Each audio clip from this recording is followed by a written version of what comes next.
Hey everyone, this is Tim from Your Six Studios. Today in this video, I'm going to show you how to reset all the settings on your Xbox to fix any kind of issue that you are having. So what we want to do is go up to the top and select settings, and then going down to where it says system.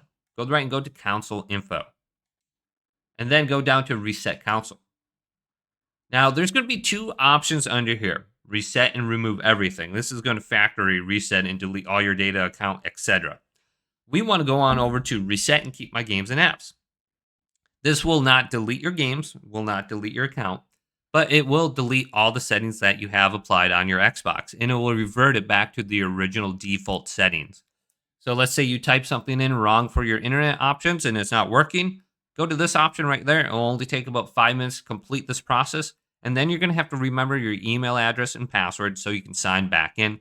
So if you did type something in wrong somewhere with your settings, just go to that option and then it'll reset it and you don't have to worry about how to undo it. So hopefully this video did indeed help you out. If did, leave it a big thumbs up and subscribe to my channel down below for more tech out videos coming up next on Your Six Studios.